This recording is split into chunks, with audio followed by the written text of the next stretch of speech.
Y continuamos hablando Sí. de economía. El poder adquisitivo de los trabajadores se redujo un 4,1% en los últimos 12 meses, pero tuvo una mejora del 2,3% en el primer semestre, de acuerdo con las mediciones realizadas por la Fundación Libertad y Progreso, en base a datos oficiales del Instituto Nacional de Estadística y Censos. Un dato para aportar: los trabajadores son 4,1% más pobres que en 2020 y los trabajadores sufrieron la caída de su nivel de vida tomando junio de 2021 contra igual mes del año pasado. Con este tema vamos a hablar con una economista, con Natalia Motil, sobre la pérdida de poder adquisitivo y el impacto que tiene en los trabajadores en nuestro país. Natalia, ¿cómo estás? Bienvenida, muy buenas tardes. Hola Natalia, buenas tardes.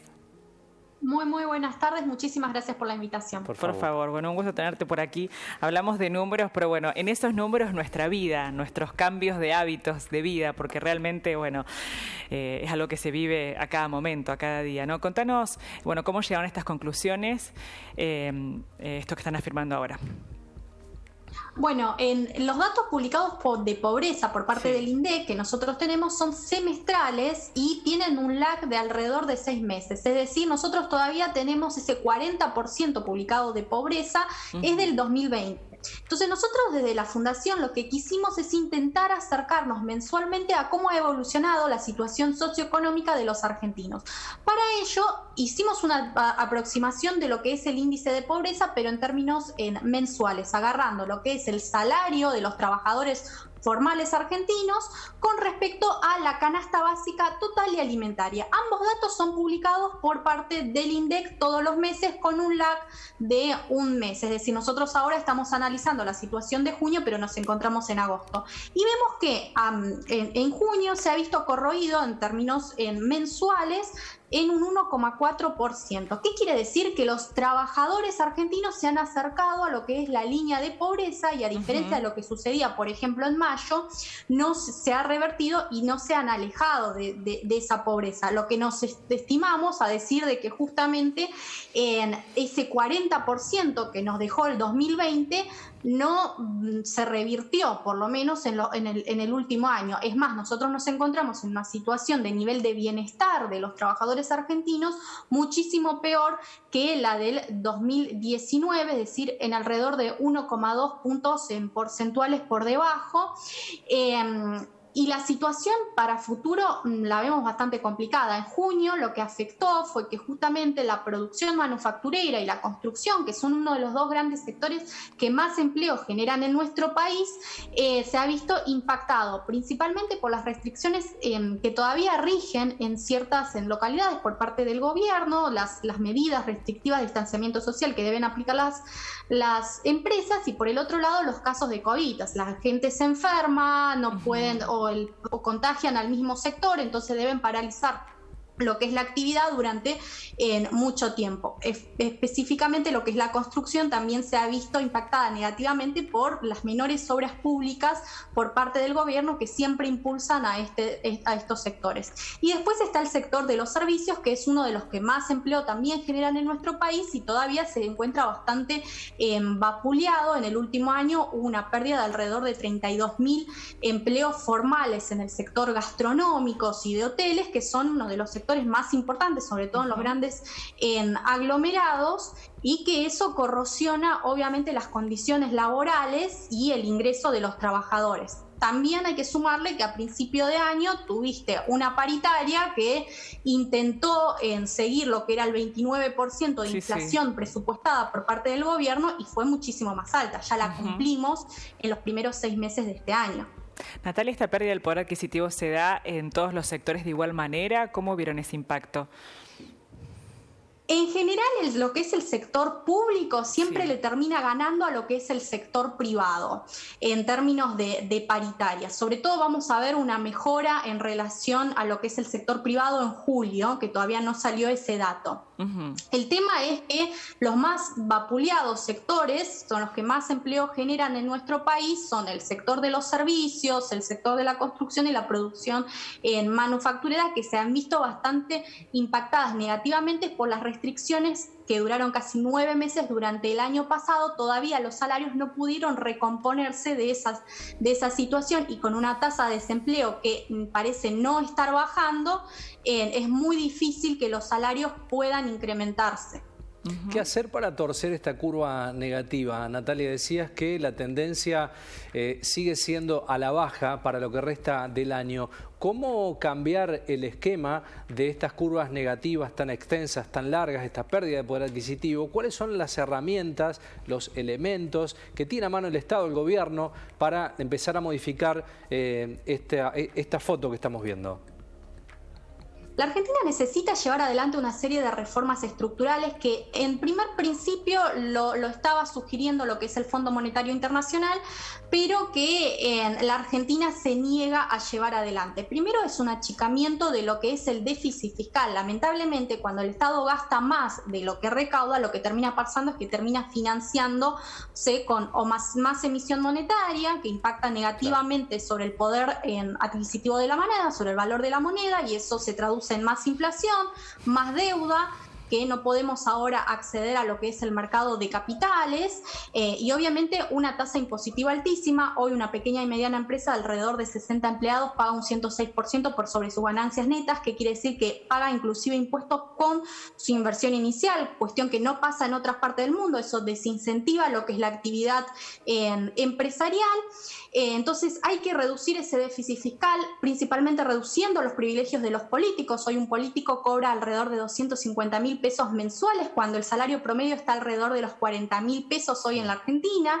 Una reforma del sistema de participación federal, ¿sí? Un desfasaje absoluto, decías, cuando comparabas, ¿no?, los diferentes ingresos. Es una locura cuando se mantuvieron durante un año organizando Zooms nada más desde sus casas, sin ir a trabajar, cuando en el resto de los países, por ejemplo, cuando sucedió el tema de la pandemia, le dijeron a las empresas, bueno, dejen de pagar impuestos, nosotros nos reducimos los sueldos, no nos aumentamos. En la Argentina se incrementaron inclusive los políticos. O sea, un desfasaje total de la situación socioeconómica que estamos teniendo en la Argentina, y parece que no les importa. Son dos realidades totalmente distintas que estamos viviendo, la de los políticos y el resto de los trabajadores. La economía tiene que ver con esto, Natalia, respecto a lo que decías. Me parece que es un dato importante el tema político. También el tema de planes a largo plazo que tienen que ver con reactivaciones económicas en serios en países como los nuestros, que no podés controlar la inflación de 2 dígitos históricamente, cuando países de la región lo tienen medianamente resuelto. Hay todo un combo allí bastante explosivo, ¿no? Exactamente, a partir de la década de los 90, el resto de los países, Brasil, Chile, Uruguay, Paraguay, pudieron reducir la inflación. Nosotros tenemos inflaciones mensuales del 3%, lo que el resto de los países de la región tienen en 3 años acumulado. O sea, la inflación, claro, ya los principales diarios del mundo dicen está erradicada. El tema es que, como no quieren reducir el déficit fiscal, sus privilegios, y bueno, lo financian con más inyección monetaria. Ahora nuevamente le giraron en agosto alrededor de 190.000 millones de pesos al Tesoro para financiar el déficit. Tratan de absorber con deuda remunerada, no resuelven los problemas de corto plazo. En algún momento lo vas a tener que pagar esa deuda con más emisión seguramente y con intereses. Entonces no hay políticas de largo plazo que digan, bueno, la Argentina tiene que aplicar esto para poder salir. Lo único que vemos son parches muy cortoplacistas que no solucionan los problemas de fondo. Y los que terminamos pagando los platos rotos de esas malas decisiones políticas somos todos los argentinos, que cada vez vemos que las oportunidades se nos agotan, no podemos llegar a fin de mes. Es muy triste la realidad. Y con estos parches cortoplacistas, como los definiste, Natalia, bueno, ¿qué perspectiva podemos tener? Sé positiva, Nati. A ver. Haz el esfuerzo. No, lamentablemente este año vamos a tener en términos estadísticos por parte del INDEC que la Argentina va a rebotar alrededor del 7%, pero esto es porque vos no produjiste nada durante el año pasado, entonces todo en promedio, todo lo que vos contrastes con el año pasado va a tener una magnitud bastante importante. Pero ya podemos proyectar que la inflación va a estar alrededor del 50% anual, un dólar informal que estamos proyectando, depende del poder de fuego que tenga actualmente el Banco Banco Central y las intenciones por parte del gobierno, pero que va a llegar a los 200 pesos para en octubre.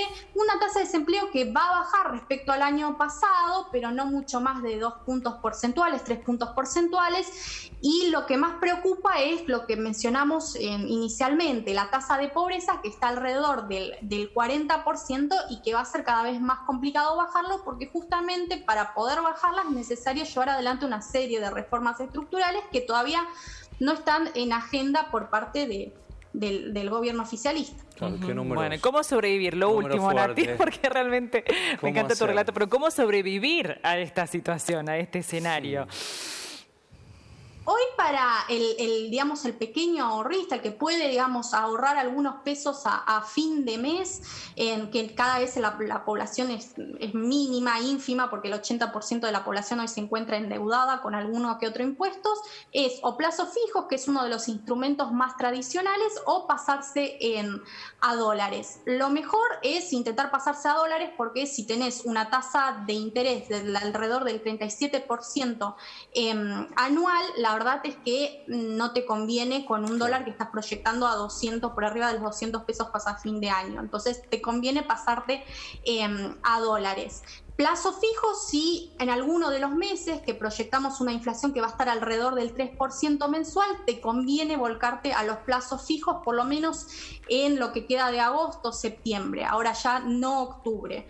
E intentar resguardarse, no quedarse en pesos, que hoy no es un activo seguro, o intentar estoquearse, que también es algo que hacen actualmente. Bueno, y también los planes 18, 24, 30 cuotas, ¿no?, con las tarjetas de crédito, que eso significa, bueno, un gran endeudamiento, ¿no?, a largo plazo.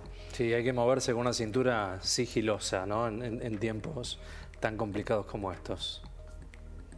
Sí, efectivamente, las tasas de interés, el crédito a tasa cero de monotributistas, hay que entender todo lo que las cuotas que nosotros, todos los créditos y todas las cuotas en interés en pesos siempre son satisfactorias, porque si ya estás proyectando para agosto del año que viene una inflación anual del 55%, claro, a la tercera cuota se te empieza a licuar.